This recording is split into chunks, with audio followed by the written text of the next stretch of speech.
The Turnbull government's facing its first voter backlash of 2017, when the New Year's public holiday isn't even over yet. Yesterday, an overhaul of the nation's pension scheme came into force, and now the value of assets you can own while keeping the fortnightly pension has been reduced. The cuts are an attempt to rein in the rampant cost of welfare. Pensions alone cost the government more than $40 billion a year. But with many older Australians walking a delicate tightrope on their finances, critics claim hundreds of thousands of people will be worse off. As Hayden Cooper reports, the government's adamant that only a small minority is affected.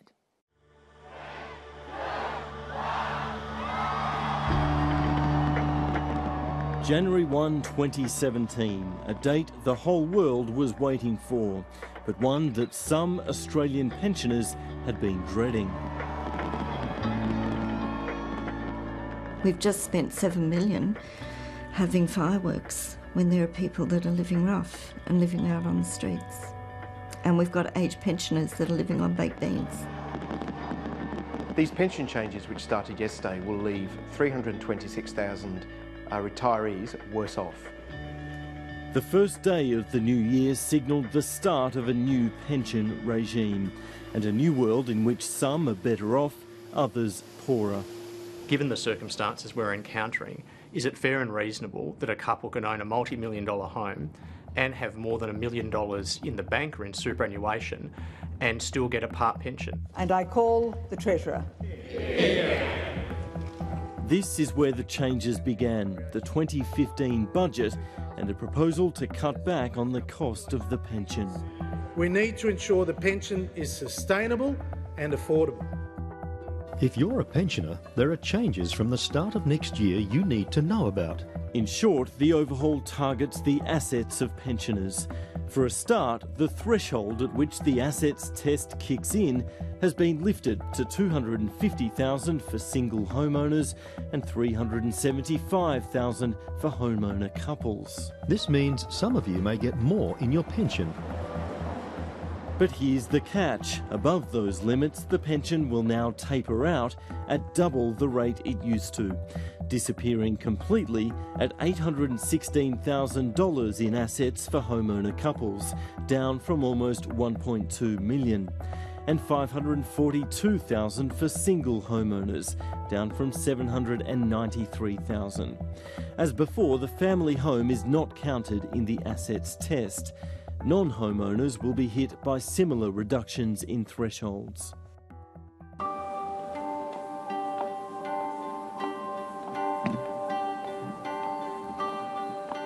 Christine McFadyen's mother is set to lose. At 87, she lives in a nursing home and owns a house worth just under $500,000. Late last year, she received a letter from Centrelink with the bad news. Her pension would be cut from about $500 a fortnight to $178. We've never hidden anything from the government, and to think that Mum has always been a Liberal voter and suddenly this is what Malcolm Turnbull and the Liberal Party are doing to her, who has done nothing but exist, when my mother has just got one asset worth less than $500,000 and she's been penalised. It was a reduction the family hadn't banked on. I haven't actually told Mum. She gets a little confused and she would get upset, so it's better for me not to mention it. We will just do our best to ensure that she stays where she is for as long as she can. There are mixed opinions on these pension changes. The Council on the Ageing, for example, considers the overhaul the lesser of two evils. These changes have much less of a negative impact than changing the indexation or other proposals that were on the table. No one wants to have a reduction in income, but we are talking about an impact on people with, in general, significantly above the average amount of assets that someone who goes on a pension has. We have been concerned that the atmospherics around this at the time that it's coming in, it's been announced for 18 months, the atmospherics have led a lot of ordinary pensioners who are nowhere near affected by this to believe their pension is going to be cut, and it's not. And people can disagree with the policy, but trying to scare pensioners into believing their pension is going to be cut is not something we've been very appreciative of. Little things, big things grow from The superannuation industry, on the other hand, is singing loudly. It's worried that pensioners will start reducing their assets and investments in order to stay under the thresholds. Well, 1 in 3 people who retire this year will be affected by this change. Within 10 years, it'll be half of all retirees affected by this change. So people 55 years and older, a significant proportion of them will be worse off. What will happen?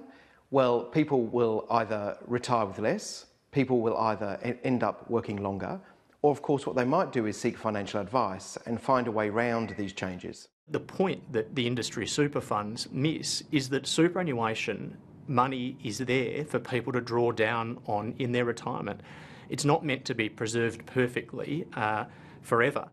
Christian Porter is the minister in charge of selling the change. Well, these changes mean that 90% of pensioners are either unaffected or better off. So 171,500 pensioners with more modest assets and lower ability to look after themselves in retirement, they find now that they're getting an increased pension. So this is a rebalancing exercise. As the pension cutback flows through, Christine McFadyen isn't worried only for her mother, she's worried for her own future as well. I'm a couple of years away from retirement myself, and I just feel that I don't trust the government at all, whatever government body's in place. I think that they can move the goalposts too easily, and they're affecting the easy targets, and my mother's an easy target. She's 87, and they're just taking everything away from her. So where we're trying to give her a decent ending to her life, they're trying to make that something else.